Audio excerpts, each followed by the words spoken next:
To all who come to this happy place, is the man who welcome. findeth wisdom, Disneyland and is getteth your land. understanding. I was born and raised on Disney. From 2 years old to 18 years old, my room was decorated with Disney memorabilia. I wore far too many Disney shirts to school, and I was a Disney character almost every single Halloween. Although I lived in Oregon, my family went to Disneyland nearly every single spring break.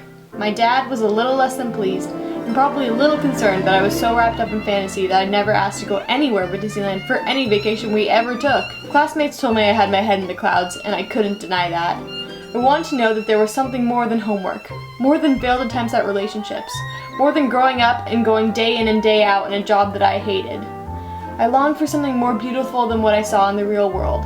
So I developed a great love and sense of empathy for Disney characters. My favorites were Nala, Turk, and Ariel. 3 adventurous females who lived in incredible environments: the jungle, the open savannas, and the ocean. Over time, my love for their stories and the natural worlds that they lived in gave me the insight I needed. The way I wanted to make the world a little closer to the way it ought to be was by preserving natural beauty.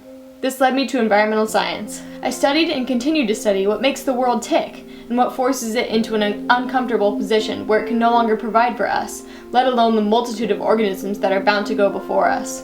I pondered all of the rich biodiversity we are bound to lose, the living, breathing evidence of evolution. And where else would this thought take me but to the Galapagos Islands?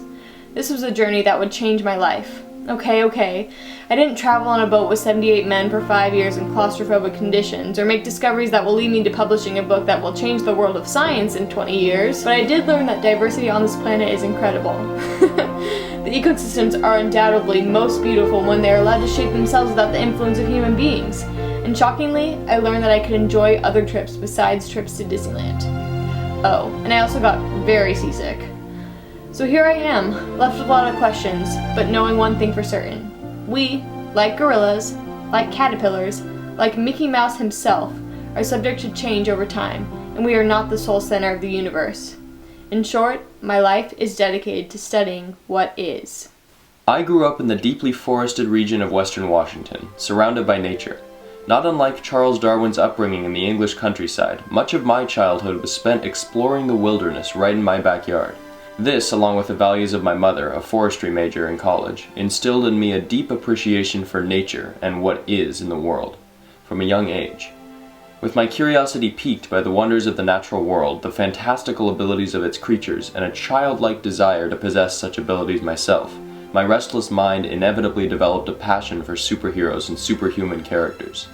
I read comic books voraciously, drew pictures of my favorite heroes, and played with an embarrassingly massive collection of action figures. And I watched movies. Movies in which people with fantastical abilities inspired by non-human creatures did their best to help others. Their astounding physical talents amazed me, and their unwavering commitment to selflessly preserving the life around them seemed a worthy goal for all of us to pursue. My obsession, fueled by films such as Tarzan and The Incredibles, sparked an interest in human evolution and its potential, as well as a fascination with man's place in the world.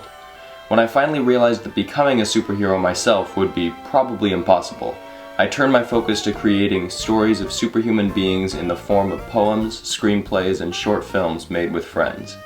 My writing intensified as I aged, and I even wrote a one-act play in high school about a superhero questioning his value in the world.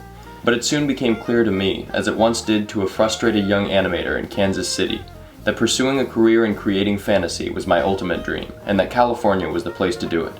Ultimately, I decided, much like Mr. Disney, to head to Southern California and make my somewhat fanciful and absolutely unlikely dream come true, though I didn't spring for the first-class train ticket, probably a mistake. Here, in studying writing and film, I've chosen a career path that will allow me to bring superhuman characters inspired by the wonders of nature to life, using the magic of the written word. I'm committed to telling stories of wondrous individuals who use their fantastical powers to help others, portraying what ought to be in the world. Who's to say that the work of Disney does not involve some of Darwin's values and strongly held principles? From Walt's artistic display of evolution and fantasia, the dinosaurs and cavemen he created for the 1964 World's Fair, and the environmental focus of films such as Bambi and The Jungle Book, to the countless attractions in films with evolutionary and environmental themes made by Disney's successors, Darwin is everywhere.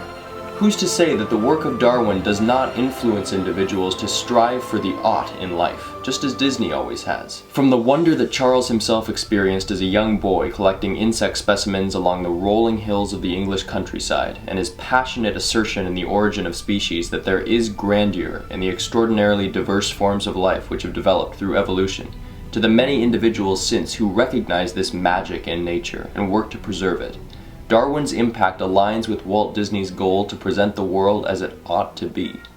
Regardless, what Disney and Darwin have in common is that they are present in each of us. Our generation is heavily influenced by both Disney and Darwin in ways that most of us don't even realize. We challenge you to look closely at your life to see what ises and oughts you value. Chances are you value both ises and oughts, and chances are that a lot of them are the results of, in some way or another, the work of Disney and Darwin. I want to spend my life studying what is in the environment so that I can make the world how I believe it ought to be. I hope to portray the fantastical heroes that I believe ought to be in the world by observing what is, from human nature to natural phenomena. We are the product of Darwin and Disney, but we are only two of the many raised under the influence of a duo of innovative thinkers, dreamers, and doers. Walt Disney and Charles Darwin.